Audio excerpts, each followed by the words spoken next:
कर रही है हिमाचल प्रदेश सरकार की तरफ से क्या डिमांड है और किस तरह का रिस्पॉन्स है, कितनी मीटिंग हुई? हमने प्रदेश के हालात का व्याख्यान उनके सामने किया और जिस प्रकार प्रदेश कर्जे के नीचे दबा है और कर्जा चुकाने के लिए हमें कर्जा लेना पड़ रहा है। पिछली भारतीय जनता पार्टी ने प्रदेश पर इतना कर्जा चढ़ा दिया है।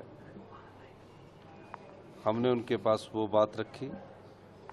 हमने कहा कि जो पानी है वो हिमाचल प्रदेश की संपदा है, उस पर अगर हम कोई सेस लगाते हैं कोर्ट उसको स्टे कर देता है।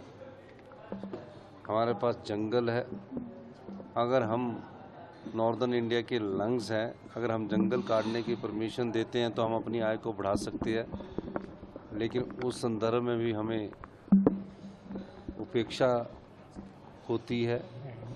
हमने पूरी तरह जंगलों पर 68% हमारी फॉरेस्ट लैंड है, उस पर बैन लगा रखा है।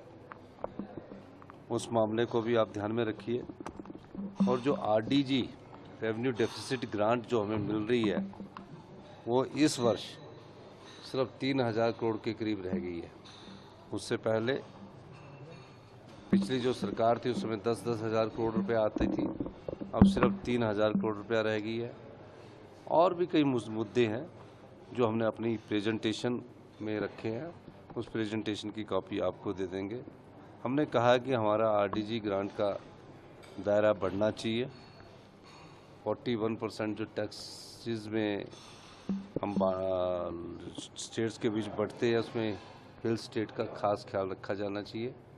हिल में कॉस्ट ऑफ कंस्ट्रक्शन ज़्यादा आती है, पैमाने प्लेन इलाके के नहीं चलेंगे, पहाड़ में कुछ और बात होती है। इस संदर्भ में हमने बात की है और मेरा मानना है कि हमने सभी बातों को गंभीरता से रखा और इस पर जल्दी ही आने वाले 1-1.5 साल बाद जब फाइनेंस कमीशन अपनी रिकमेंडेशन देगा तो उसमें यह बातों का ध्यान रखेगा। डिजास्टर के लिए सर कोई फिक्स ग्रांट इस तरह की भी डिमांड हुई? नहीं, आपदा के समय हमने कहा कि आपदा में जो एसडीआरएफ है, एनडीआरएफ के तहत जो डिजास्टर का पैमाना है वो प्लेन इलाके की तरह नहीं चल सकता। पहाड़ के अलग डिजास्टर होते हैं। उड़ीसा में अगर साइक्लोन आता तो उसका कुछ और अलग है, पर हिमाचल में अगर लैंडस्लाइड्स होता तो उसको कुछ और अलग है। तो ये सब चीज़ें हमने उनको बताई और अब देखते हैं उसके बाद। अभी पूरे राज्य औद्योगिक पैकेज की बात हुई है सर? इसमें औद्योगिक पैकेज नहीं होता। हाँ जी, रिस्पॉन्स क्या है फाइनेंस कमीशन का? नहीं, क्या लग रहा है आपकी डिमांड्स को कंसीडर करेंगे? वो फाइनेंस 15-16 फाइनेंस कमीशन अभी तो पूरे राज्यों में जाएगा। 1-1.5 साल बाद इसकी जब रिकमेंडेशन जाएगी तो उस रिकमेंडेशन में देखते क्या मिलता है। धन्यवाद।